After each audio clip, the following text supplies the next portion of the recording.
Epístola de São Paulo aos Gálatas. Irmãos, andai segundo o Espírito e não dareis satisfação aos desejos da carne, porque os desejos da carne são contrários aos do Espírito, e os do Espírito aos da carne.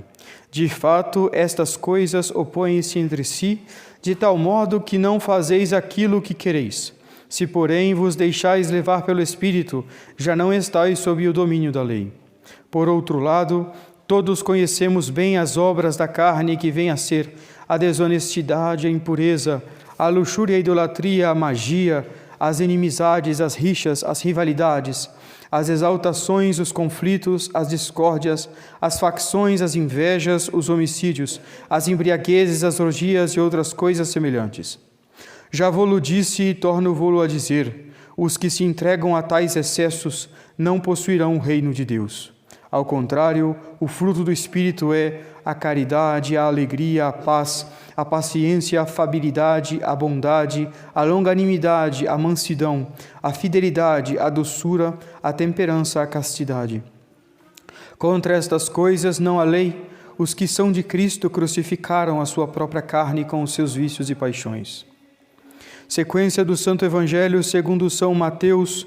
Naquele tempo disse Jesus aos seus discípulos: ninguém pode servir a dois senhores, porque ou há de indispor-se com um e amar o outro, ou há de dedicar-se a um e desprezar o outro.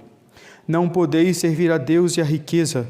É por isto que vos digo: não vos inquieteis, nem quanto à vossa vida sobre o que haveis de comer, nem quanto ao vosso corpo sobre o que haveis de vestir. Acaso não vale a vida mais que o alimento, e o corpo mais que o vestido?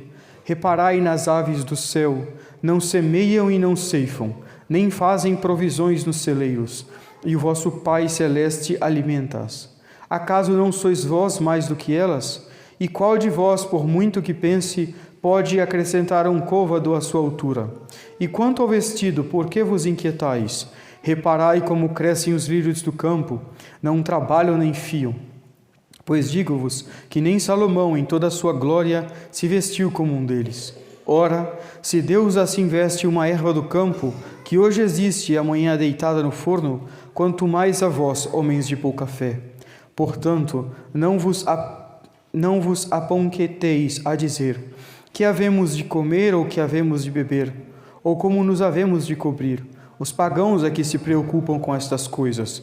O Pai Celeste, porém, sabe que precisais delas. Em conclusão, buscai primeiro o reino de Deus e a sua justiça, e tudo isto vos será dado por acréscimo. Ave Maria, cheia de graça, o Senhor é convosco.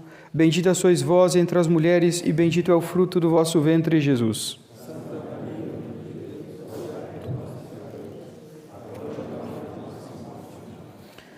Em nome do Pai, do Filho e do Espírito Santo. Amém. Caros fiéis, podem se sentar. Hoje é o 14º domingo após Pentecostes. Mas, como muitos dos senhores também sabem, hoje é dia 13 de setembro, dia do glorioso Pontífice São Pio X. Tão importante para cada um de nós, para nossas famílias, para a Igreja, para o mundo inteiro. As leituras que acabamos de ler neste domingo, próprias deste domingo, se aplicam perfeitamente a São Pio X. Antes de tudo, a Epístola de São Paulo, que narra os caracteres interiores e exteriores que devem revestir uma alma católica. Segundo o Padre Pio, nenhum Papa foi mais santo, mais puro, depois de São Pedro, que São Pio X. Quer dizer, todas essas qualidades, mansidão, bondade, longanimidade, pureza, habitavam no coração de São Pio X de uma maneira eminentíssima. E aqueles que viveram com ele testemunham. Há vários livros, há várias biografias sobre São Pio X que vale absolutamente a pena ler, e nós devemos ler para conhecer tal homem. E sobre o Evangelho, bem, fica claro. Quando ele é eleito Papa, ele diz que em sua primeira encíclica, E Supremi Apostolatus, ele diz que todo o seu trabalho consistirá em uma só coisa: instaurare omnia in Cristo, restaurar todas as coisas em Cristo, que não é outra coisa senão buscar, antes de tudo, o reino de Deus e sua justiça, para que todas as outras coisas sejam-nos acrescentadas. São Pio X é de grandíssima importância para nós. Bem, nós já falamos várias vezes durante os nossos sermões, e é absolutamente necessário repetir, porque a ignorância disto pode ser fatal. A história humana, o itinerário da vida humana na Terra, consiste em uma guerra que Deus mesmo estabeleceu no Gênesis. Todos podem conferir, Gênesis capítulo 3, versículo 15. Inimicitias pornam inter te et mulierem. Disse Deus ele mesmo à serpente: colocarei inimizade entre ti e a mulher, entre a tua descendência e a descendência dela. Ela lhe esmagará a cabeça, embora você queira armar laços sobre o seu calcanhar. A história humana, o desenrolar da história humana, desde o pecado original, então, desde esse momento, até o último dia em que soar as trombetas anunciadas do Apocalipse, em que o tempo se acabará, a história humana será essa guerra. E essa guerra se passa tanto no nosso interior, quanto nas menores partículas da sociedade, seja em nossas famílias, seja nas nossas sociedades, seja entre a igreja, que é esse corpo místico sistematizado por Deus para fazer guerra contra a serpente. Foi a obra magna de nosso Senhor Jesus Cristo, a redenção, que está ligado diretamente à fundação da igreja, e a serpente e as suas obras e as suas ciladas. Então, é necessário, antes de tudo, antes de falar de São Pio X, é necessário absolutamente considerar o estado, o sistema, o que se passa no mundo, para que nós nos localizemos. Nós estamos em estado de guerra e sempre haverá essa guerra. Nesta terra será assim. Deus estabeleceu assim. Deus não quis aniquilar Satanás. Ele poderia ter aniquilado absolutamente o demônio na primeira vez que o demônio ousasse a pensar, entre aspas, pensar, né? É a maneira dos anjos raciocinarem. Os anjos não raciocinam, mas bem, podemos dizer, a primeira intuição que o demônio poderia ter de ofender a Deus, Deus poderia ter aniquilado ele.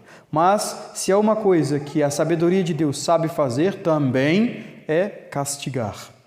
E Deus simplesmente preferiu não aniquilar Satanás, mas fazer dele um eterno derrotado. É isso que o demônio é, um eterno derrotado. E quis fazer, claro, da nova Eva e do novo Adão, restaurando assim a sua criação, eternos vencedores. Nosso Senhor, Nossa Senhora e todos aqueles que fossem de sua descendência. Então, nós vamos estudando a história, nós vemos essa guerra à morte, não é? A guerra à morte. O demônio vai procurar seduzir as nações na ignorância, não é? Aproveitar-se do estado de decadência que o homem vai se colocar depois do pecado original, a inteligência que não mais governa a vontade que não tem mais poder soberano sobre a sensibilidade, e vai fazer toda a miséria humana, que vai terminar, no primeiro lugar, de uma primeira hora, em Noé, né? Deus vai destruir o mundo inteiro, digamos assim, matar todos os homens e começar de novo. Tal era a decadência. E essa guerra vai continuando, até que venha nosso Senhor Jesus Cristo, que ele sim, como a descendência da mulher, a Santíssima Virgem, vão travar de uma maneira toda particular essa guerra contra Satanás, nos dando de uma maneira eficacíssima a possibilidade de vencê-lo. É isso que nós dizemos na hora antes da comunhão: et agnus Dei, et qui tollit peccata mundi. Eis o Cordeiro de Deus, eis aquele que tira o pecado do mundo. Nosso Senhor Jesus Cristo, então, o plano de Deus, por isso que São Pio X assume esse plano, o plano de Deus é submeter todos os homens a Jesus Cristo, para que, através de Jesus Cristo, os homens estejam completamente submissos a Deus. Esse é o plano da Santíssima Trindade para a nossa redenção. Tudo colocar sobre a soberania, sobre o poder, sobre o reino de Jesus Cristo. E assim, grita São Paulo: oportet illum regnare. É necessário que ele reine. O que significa esse reino de Nosso Senhor é a submissão de tudo Nossas inteligências, nossa vontade, nossa família, nossas sociedades, tudo é Jesus Cristo. Nós devemos trabalhar incessantemente por isso. Porque é só nisso, é só no reino de nosso Senhor, é só no exercício dessa soberania que Ele exerce em cada um de nós e em todas as partes, que nós seremos livres do poder da escravidão de Satanás. Nós não podemos competir com uma criatura, embora que esteja num nível natural, porque o demônio não é nada sobrenatural é só Deus e sua graça. Mas o demônio é uma criatura absolutamente, podemos dizer assim, mais poderosa que nós. Não é? Ele seria capaz de nos transformar em pó em um segundo. Então era necessário, para a nossa humildade mesmo, é necessário para a nossa humildade, não só para combater o demônio, mas o mundo, as atrações do mundo, e para combater sobretudo nós mesmos, essa graça que vem da cruz de nosso Senhor Jesus Cristo, que é esse socorro contínuo que nós recebemos, essa influência contínua que nós recebemos da igreja, pelos sacramentos, pelas orações da igreja, pelas orações dos religiosos, pelas nossas boas obras, que vem do coração de Jesus e que nos capacita a resistir o mundo demoníaco e a carne. Um autor colocou na boca do demônio, em uma obra, uma frase muito verdadeira, muito teologicamente correta. Ele diz, o demônio diz a uma pessoa: Deus, o Criador, quis fazer com que, criando o homem, quis fazer a sua imagem e semelhança, e nós passamos o nosso tempo a tentar imprimir em vocês a nossa revolta. Perfeito. Perfeito. Terrível, mas verdade. O demônio passa o tempo todo a tentar imprimir em nós, imprimir na sociedade, a revolta contra Deus, o seu ódio contra Deus. Não é? Simplesmente mais uma exposição dessa batalha, nada de novo, nós já sabemos. Uma guerra estabelecida por Deus contra o demônio. Então, nós vamos ver os apóstolos irem pelo mundo pregando nosso Senhor, renovando a face da terra, não é? O salmista já dizia: Emite spiritum tum et creabuntur et renovabis facientere. O Espírito Santo é derramado, então, na terra, em Pentecostes, fundação oficial da igreja. A igreja se espalha pelo mundo inteiro, renovando a face da terra. Renovando a face da terra. Quem poderia conhecer exemplares como uma Santa Conegundes, uma Santa Isabel da Hungria, um São Luís, rei da França, como nós vimos, santos em todas as esferas da sociedade que nunca pecaram, uma Santa Teresinha do Menino Jesus, que nunca cometeu um pecado mortal, e tiveram vários santos que foram assim. Realmente o Espírito Santo, através da graça comunicada pela igreja, renova a face da terra. Mas o demônio não descansa. Ele não descansará até ver todos os homens que ele puder, jogados no inferno. Não porque ele gosta da companhia dos condenados, ele detesta. Cada vez que cai um condenado no inferno, ele detesta. Mas ele odeia tanto que ele não se importa. O ódio dele é tão, mesmo para nós, é incapaz de concebermos o ódio que o demônio tem, que um puro espírito tem, que ele não se importa de sofrer, ele odeia. E ele odeia sempre mais. Então ele quer tirar de Deus, ele pensa que ele pode frustrar os planos de Deus e tirar de Deus as almas que Deus ama com amor infinito. Então, imprimir em vocês a minha revolta. Imprimir em vocês a minha revolta. E sempre que o demônio, então, encontra oportunidade, ele faz isso. Então, depois de 1000 anos, digamos assim, de um trabalho extraordinário que a igreja fez na Europa, não é? Quem pôde viver na Europa vê que, até hoje, os reflexos que 1000 anos de educação, de forja que a igreja fez a essa civilização, forjou essa civilização, porque, bem, os europeus eram bárbaros, hein? E de tal maneira, os filhos de São Bento, que espalhados pela Europa inteira, transformaram bem aquela parte da terra, que era o mundo conhecido, depois, sem falar dos missionários que vieram para a América do Sul, convertendo todo esse rosário de nações. Mas, bem, é um jogo, digamos assim. Aliás, melhor dizendo, é uma guerra. Quando um enfraquece, o outro se aproveita da fraqueza. E a guerra é entre a Santíssima Virgem e o demônio, entre os seus filhos e os filhos do demônio, digamos assim. E foi no século XIV, como muita gente sabe, que começou a decadência, então, desse período glorioso que começa lá na Era dos Mártires, para a Igreja, chamado cristandade. Por quê? Porque os católicos os católicos deixaram de ser tão bons como eles deveriam ser. Eles não eram mais suficientemente bons para frear as artimanhas de Satanás.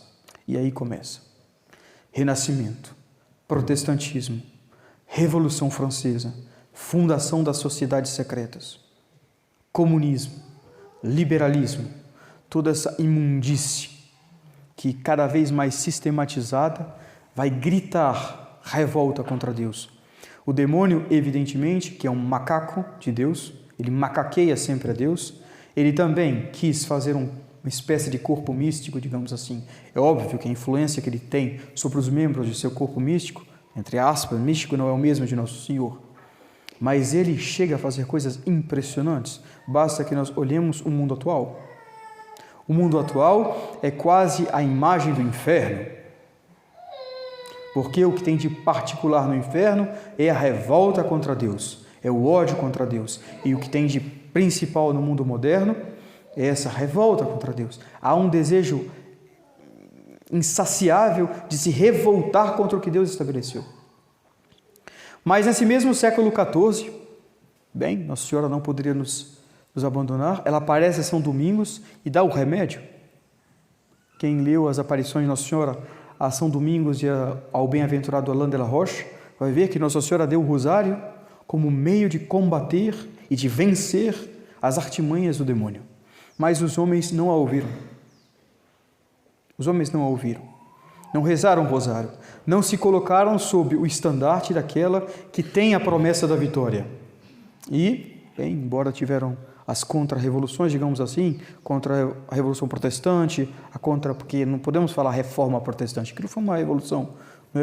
Então, embora tiveram as investidas contra o protestantismo e etc., a Igreja, se nós vemos de uma maneira geral, ela foi sempre perdendo espaço, sofrendo golpes cada vez mais violentos. Na Revolução Protestante, o demônio imprime no homem essa revolta que diz: não preciso da igreja para me aproximar de Jesus Cristo. Sutil. A Revolução Protestante quer dizer: eu não preciso da igreja para interpretar a Escritura. Não preciso da igreja para que ela me diga o que significa o Evangelho. Não preciso da igreja para me comunicar o que Jesus Cristo quer me comunicar. Ele me comunica Ele mesmo. Revolta, orgulho. Anos depois, 200 anos depois, 1717, fundação das sociedades secretas, que vão espalhar, sobretudo, o indiferentismo religioso, a liberdade religiosa, e é por isso que ela é condenada. Gnóstica. É possível se unir a Deus sem passar por Jesus Cristo, sem aderir a Jesus Cristo. Isso que querem as sociedades secretas quando eles falam do grande arquiteto. Eles propõem unir as sociedades a Deus, a sabedoria, uma sabedoria superior, sem passar por Jesus Cristo. Revolta. Por quê? Porque Deus estabeleceu que era por Jesus Cristo, que Ele queria que as almas se unissem a Ele. Estabeleceu que Ele fosse a cabeça da igreja e tudo ficasse submisso a Ele. Logo depois, Revolução Francesa, separação da igreja e do trono, e tudo que nós conhecemos de desastres que vão se dar. Mas o demônio queria de tal maneira fazer o homem se revoltar contra Deus, ele queria que fosse tal a profundeza dessa revolta, que essa revolta não era suficiente que fosse externa. Ela deveria invadir o homem ele mesmo de uma maneira que ninguém poderia imaginar. Então, no campo exterior, pelas revoluções, no campo interior, pelas falsas filosofias. E foi sobretudo no século XVIII, bem, já começa aos séculos antes, por um filósofo chamado René Descartes, mas que vai terminar em um filósofo chamado Immanuel Kant, um filósofo alemão, que vai preconizar uma filosofia 1000 vezes maldita, chamada idealismo. Através, simplificando, fazendo curta história, para não ficar muito complicado, essa filosofia é a sã maneira de pensar, né? Nós pensamos, mas existem regras para o nosso pensamento. Então, o demônio, inteligentíssimo que ele sabia que ele daria um golpe, talvez de uma fatalidade incrível, promovendo uma nova maneira de pensar, que fosse de tal maneira revoltada, que acabaria por transformar o homem, talvez, em um animal irracional, na prática. E essa filosofia foi o idealismo. O idealismo, que era a revolta entre a inteligência humana e o que ela é capaz de conhecer. Deus estabeleceu que a nossa inteligência deveria se submeter ao real, à realidade, ao que nós vemos, ao que nós tocamos, ao que nós podemos conhecer. Pois bem, os idealistas, cuja filosofia é baseada sobretudo no sujeito que conhece, o eu, não é mais o que eu conheço que é importante para mim. O que é importante sou eu. Revolta é a mesma. Se pegarmos todas as revoltas, todas as revoluções, dá tudo a mesma coisa. Orgulho, revolta. E daí por diante, Kant vai dizer, não. Quem disse que as coisas têm que ser aquilo que os seus sentidos lhe mostram? Não, nós não somos capazes verdadeiramente de conhecer as coisas tal como elas são. Que revolta! Que revolta! Conseguem compreender a revolta disso? Ou a altura, o peso que isso tem? Bem, mas o pior ainda estava por vir, porque o demônio mirava uma outra coisa.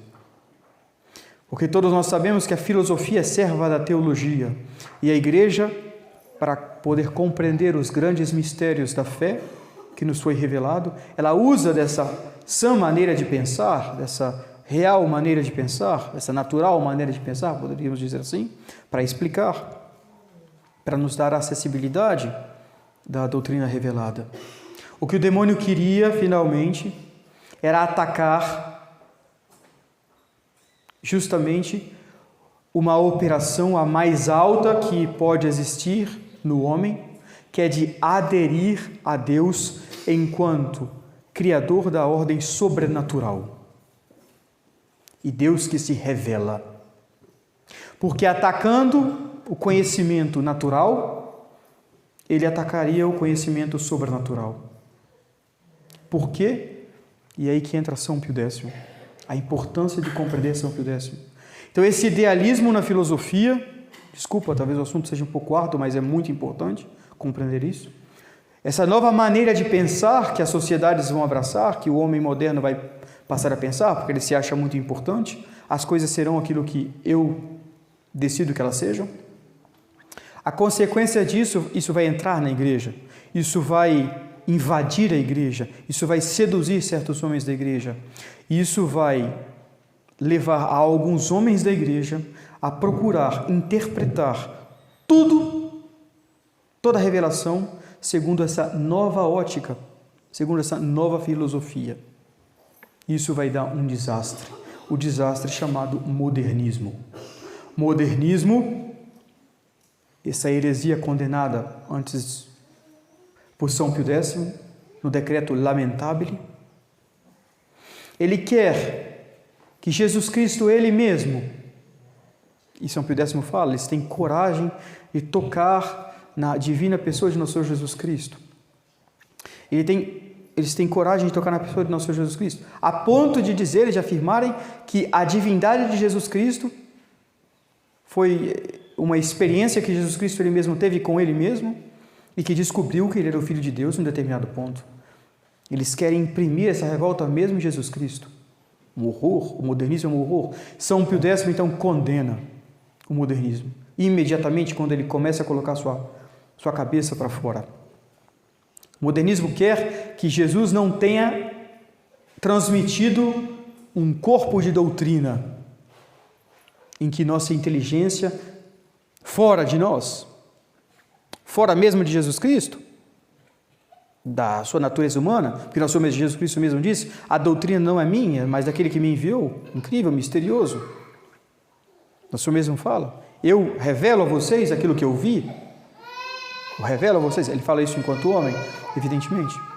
Então, nosso Senhor não faz um movimento religioso, nosso Senhor nos transmite um corpo de doutrina na qual nós devemos aderir com a nossa inteligência. Ora, o modernismo, o idealismo, a filosofia moderna, a nova maneira de pensar, descarta a possibilidade de nós conhecermos aquilo que está fora de nós. Consequência disso, na religião, ele vai dizer, você não é capaz de conhecer revelação nenhuma, porque revelação nenhuma existe. O que existe é a sua experiência com Deus. A sua experiência interior com Deus. Sujeito, eu, o que interessa sou eu, o que sai de mim. Isso é o que tem de mais horroroso no modernismo, mais uma revolta contra Deus. Mas para combater esse erro profundo, esse erro macabro, esse erro sombrio, esse horror, porque a consequência disso é as almas irem para o inferno, a consequência disso, a consequência já do idealismo é transformar o homem é fazer com que o homem deixe de ser homem, com a pretensão de fazer o homem mais importante. Não, a verdade parte em parte do sujeito que conhece. Então a verdade parte em uma parte dela de mim. Revolta horrorosa vai, na verdade, rebaixar o homem a uma animalidade irracional horrorosa. E bem, toda essa introdução para dizer que Deus suscitou um pontífice gloriosíssimo, onde abunda o pecado, superabunda a graça. O homem não poderia conceber um estado de decadência maior do que esse, do que essa revolta na inteligência, esse descaso da inteligência com o mundo real. E Deus, nesse momento, faz aparecer sobre a terra São Pio X, que condena. E ele diz que não é só uma ideia, não é só uma heresia, é uma seita. É uma seita que invade a igreja e que procura destruí-la, atacando-a por essas artimanhas e ciladas como nunca ela foi antes. E mesmo ele diz na encíclica Pascendi, que logo anos depois ele vai fazer para condenar de uma maneira mais solene ainda o modernismo, que há uma seita dentro da igreja. E ele coloca a polícia dentro da igreja. La Sapinière, etc. Coloca a polícia. Porque, como diz Corsão, só os santos acreditam no mal. E São Pio X, por amar o bem, odiava perfeitamente o mal. E ele sabia a maldição que era o modernismo. Ele sabia a capacidade que o modernismo ia ter de fazer e de expandir um mal que é a perda das almas de uma maneira incrível. Hoje nós assistimos. Não é porque o Vaticano II é o triunfo do modernismo. É o triunfo da loucura. É o triunfo da revolta. Poderíamos dizer. No século XIV, então, Nossa Senhora dá o rosário como maneira de vencer todo esse espírito moderno, todo esse espírito que viria, não é? E é impressionante, se os senhores já tiveram a possibilidade, nós vamos entrar no mês de outubro, daqui a um mês mais ou menos, leiam as pequenas encíclicas que Leão XIII escreveu sobre o rosário, são admiráveis. Foi o Papa que mais escreveu sobre o rosário. Essa arma poderosa que faz trabalhar a engrenagem da providência de Deus e o socorro de Nossa Senhora e a promessa de vitória dela. Leão XIII suplicava nessas encíclicas que a igreja inteira rezasse o rosário pela igreja, por ela mesma. Ele ordenou que todo mês de outubro o Santíssimo Sacramento fosse exposto nas igrejas e que no mínimo um terço fosse rezado publicamente pelos párocos, pedindo e suplicando um auxílio do céu para a igreja que estava sendo ameaçada. 1870, então 40 anos antes, os estados pontifícios foram invadidos, a igreja foi roubada, o Papa foi expulso de Roma, era uma tragédia, uma catástrofe. O Papa via isso, Leão XIII, e ele suplicava, cada ano ele escrevia. E, evidentemente, Nossa Senhora não poderia não se fazer escutar. E nos deu São Pio X. São Pio X, assim como São Luís, rei da França, que nós comemoramos há pouco tempo, a bem-aventurada Bianca de Castela não podia ter filhos, então ela conhece São Domingos e São Domingos diz: reze o rosário e mande toda a sua corte rezar e você vai engravidar. Engravidou do primeiro filho, morreu Filipe. São Domingos disse: continua, reza o rosário. Engravidou de São Luís, rei da França. Glória da França, glória do mundo inteiro. São Pio X ele igualmente. Foi uma graça alcançada pelo rosário, que o Papa Leão XIII suplicou a igreja inteira de rezar. E São Pio X então vai fazer do seu pontificado, vai ter como lema o seu pontificado, instaurar homem em Cristo, restaurar tudo em Cristo. Ele vai suplicar à igreja, suplicar aos sacerdotes, suplicar a cada um de nós um ato de humildade, que é o ato de fé. Quer dizer, a adesão da nossa inteligência, desprezar esse idealismo, desprezar o modernismo, que é uma revolta, que é um orgulho. A verdade não parte do homem, a verdade parte de Deus, vem até o homem através de nosso Senhor Jesus Cristo, e o homem deve aderir a essa verdade com a sua inteligência. É isso que é a fé. É isso que São Pio X vai dizer quando ele vai tratar a fé. A fé não é um sentimento, a fé é um exercício da inteligência, não é? Que com o auxílio de Deus adere a Deus que fala conosco. Deus nos diz: eu sou uma trindade, e a minha inteligência pela fé diz: eu creio. A verdade da trindade não nasceu de uma experiência que eu tive particular com Deus.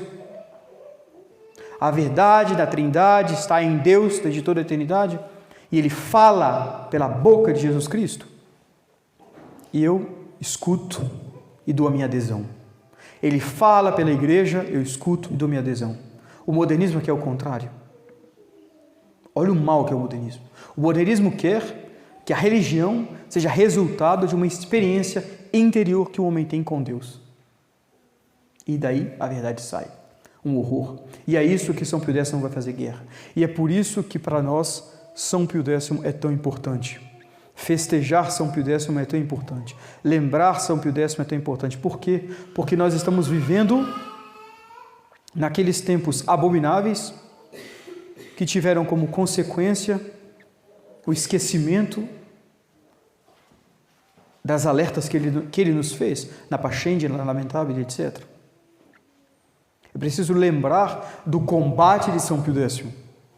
A oração de São Pio X diz, da festa: ó Deus, que para defender a fé católica, São Pio X foi erigido para defender a fé católica e restaurar todas as coisas em Cristo. São Pio X foi então erigido por Deus para essas duas coisas. A igreja que está dizendo: defender a fé católica e restaurar todas as coisas em Cristo. Enchestes o sumo pontífice Pio de celeste sabedoria e apostólica fortaleza. Fazei pela vossa bondade que, pondo em prática os seus ensinamentos e imitando os seus exemplos, imitando os seus exemplos, São Pio X tinha um zelo extraordinário pela glória de Deus. Era como um novo Elias, que zelava pela casa de Deus, zelava pela glória do Senhor Deus dos Exércitos. Nada mais importante para nós do que a fé católica. Não há nada que nós devemos respeitar mais do que a fé católica, que esse testemunho de Deus, é Deus que nos fala. O liberalismo, o modernismo, o ecumenismo, a liberdade religiosa é um ultraje a Deus que fala conosco. E São Pio X se levanta como um São Miguel para bater de frente com esse espírito revolucionário, com esse espírito revoltado. Então façamos o mesmo. Peçamos a São Pio X que do céu nos olha, nos comunique esse zelo, mesmo que todos abandonem o combate, mesmo que reste um bispo, mesmo que reste 5 padres, 10 leigos, defendendo a fé católica, defendendo os direitos de Deus, defendendo a verdade, defendendo a revelação, eu fico. Peçamos a São Pio X essa graça, por intercessão da Santíssima Virgem, e combatamos, porque é necessário ao católico combater. Não basta professar pacificamente a fé católica. Em outros tempos, talvez, Seria suficiente uma livre profissão de fé católica? Ensinar o catecismo? Hoje não. Não é suficiente ensinar que a missa tridentina é o verdadeiro sacrifício. Tem que ensinar que a missa nova não presta. Vem do inferno.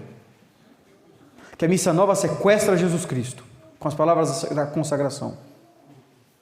É necessário não só falar da fé católica, mas falar que em Roma estão sentados ali homens que compactuam com a iniquidade. Desde o Vaticano II, João 23, Paulo VI, João Paulo I, João Paulo II, porque João Paulo I perseguia a tradição, morreu com 30 dias, mas perseguia a tradição. João Paulo II, um horror, um inimigo das almas. Só o milagre pode ter salvado sua alma. Espero que ele esteja no céu, mas os males que ele fez, só um milagre, imagem perfeita do anticristo, João Paulo II, porque ele era sedutor, mas era um demônio por trás. Bento XVI, Papa Francisco nem se fala. Mas Papa Francisco não é melhor nem pior do que os que vieram antes. Todos são revoltados. Bem, o trono da iniquidade sentado ali, como dizia Leão XIII. O trono da iniquidade sentado ali, na sede da verdade. Na sede de onde deveria iluminar o mundo inteiro a verdade. Mas isso é um episódio da guerra. Nossa Senhora não vai terminar vencida. Ela vai vencer. E nós esperamos, com toda a confiança, o triunfo do seu coração imaculado, que não será outra coisa senão a vitória nesses 400 anos de revolta a Deus. De revolta a Deus. Bem, voltará novamente os homens a caírem nas mesmas coisas, e o triunfo final será no dia do juízo, com Nosso Senhor e Nossa Senhora, que vencerão o anticristo para sempre. Mas nunca esquecer desse detalhe que São Pio X mostra pela sua vida o que é um católico. Um católico é alguém que vive em um espírito de cruzada, um espírito de combate.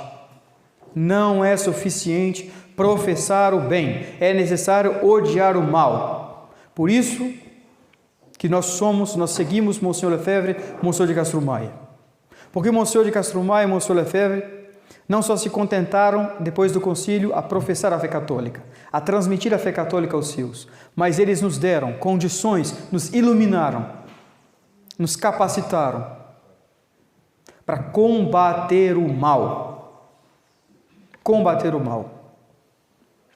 E é por isso que hoje, bem, nós estamos no que nós chamamos a resistência, digamos assim, com todas as dificuldades, com todas as complicações que há. Porque é uma guerra à morte que o demônio faz. Mas por isso que nós estamos aqui. Porque, como dizia Dom Tomás, certa vez num comentário que ele fez aqui a respeito das comunidades que aceitaram, fizeram acordos com Roma, né? Lembrar que a amizade, a definição de amizade é idem noli et velle, igualmente amar e odiar. Dois amigos são aqueles que amam a mesma coisa e que odeiam a mesma coisa. Então, por isso que Dom Lefebvre não fez acordo com Roma. Dom Antônio não fez acordo com Roma. Porque ele não amava o que Roma moderna ama. E ele odiava o que Roma moderna não odiava. Então, impossível conciliar-se. Impossível. E Dom Tomás dizia, de um certo bispo, de uma certa congregação, que disse, se vier um acordo, paciência. Dom Tomás dizia, aí que está a nossa diferença. Não. Nós dizemos paciência coisa nenhuma. A gente continua a guerra. Paciência coisa nenhuma. Non est amicitia inter Christus et Belial. Não há amizade entre Cristo e Belial. Não há amizade entre Cristo e o diabo. Não há amizade entre a tradição e o modernismo. Não há amizade entre Dom Lefebvre e os papas depois do Vaticano II. Não há, não podem. Por quê? Porque os papas depois do Vaticano II não são amigos de Jesus Cristo. São Pio X, a França, infelizmente, fez, o presidente francês não foi fiel às concordadas com a Santa Sé. E São Pio X disse, sejam expulsos, o importante são os direitos de Deus. E todas as congregações religiosas foram expulsas da França no começo do século XX, porque não se submetam. É Jesus Cristo que manda, é Jesus Cristo que comanda. Sociedade civil não tem nada que se levantar e dizer o que a igreja tem que fazer ou o que a igreja não tem que fazer, é ela que tem que se submeter à igreja, ela que tem que se orientar à igreja. não o contrário. Então, eles ameaçam que vocês peguem as igrejas, eles ameaçam isso e aquilo, deixa, abandonem tudo, São Pio X disse. Oportet illum regnare. Jesus Cristo tem direitos. E somos nós, batizados, que devemos valer nessa terra os direitos de Jesus Cristo. Jesus Cristo fala: quem se envergonhar de mim diante dos homens, eu me envergonharei dele diante do meu Pai. Olha aí, ó. Programa da vida humana. Programa de São Pio X. Programa de Monseigneur Lefebvre. Programa de cada um de nós. Se nós estamos na tradição, é porque nós, ao menos, não deveríamos nos envergonhar de Jesus Cristo. E nós deveríamos, sobretudo, proclamar a sua realeza e de sua mãe. Peçamos à Santíssima Virgem, ela que é a medianeira de todas as graças, que nos conceda a graça do reino de Jesus Cristo em nós, nas famílias, nas nações, por mais impossível que isso pareça. Que Ele volte a triunfar, para que as almas voltem a se salvar. Ela que é medianeira de todas as graças, imploremos ela nisso. E ela nos dará essa graça, a graça que eu peço nessa Santa Missa, especialmente por cada um dos senhores, imitando sempre esse exemplo do Pontífice Reinante São Pio X. Uma pequena história antes de terminar. O cardeal Merry Delval, uma vez, pouca gente sabe, porque São Pio X dá remédios, e o remédio que ele dá, antes de tudo, como nós falamos, é a instauração de tudo em Jesus Cristo, a submissão em tudo a Jesus Cristo. Primeiro, pela adesão à fé católica, segundo, pela devoção eucarística e mariana. Muita devoção a Jesus vivo no Santíssimo Sacramento. E Jesus não é uma ideia abstrata, Jesus está vivo, com seu coração batendo, com suas mãos, com seus pés no altar. Então, ide a Jesus Eucarístico, dizia São Pio X. Vários decretos ele fez. O Papa da Eucaristia, decreto para comunhão frequente, ele quer que todo mundo comungue sempre, o mais vezes possível. Ele quer que as criancinhas comunguem, porque ele sabia que a solução é Jesus reinando na alma para aterrar o império de Satanás. É Jesus que tinha que entrar na alma. E o cardeal Merdeval diz um dia que ele viu Jesus aparecendo a São Pio X. Ele viu Nosso Senhor felicitando a São Pio X por esses decretos. Ele dizia, Nosso Senhor, ele viu Nosso Senhor falando com São Pio X. Bem fizestes fazendo esses decretos, mas ainda é pouco, Nosso Senhor falou. Eu devo reinar pela Eucaristia nos corações. Espalhai a devoção eucarística, dizia Nosso Senhor a São Pio X. Porque a solução, bem, é Ele reinando nos corações. E a cristandade, a restauração da cristandade, a cristandade não é nada, não é outra coisa senão a reunião de almas que dependem de Jesus Cristo. Quando uma multidão de almas depende de Jesus Cristo, e elas são a maioria, nós temos a cristandade, o espetáculo que nós vimos na Idade Média. Então, peçamos a São Pio X que nos comunique esse seu espírito de cruzado, que nasce de um amor insaciável a Nosso Senhor Jesus Cristo, a Nossa Senhora, a fé católica, a glória de Deus, Nosso Senhor. Em nome do Pai, do Filho e do Espírito Santo. Amém. Louvado seja Nosso Senhor Jesus Cristo. Para sempre seja louvado.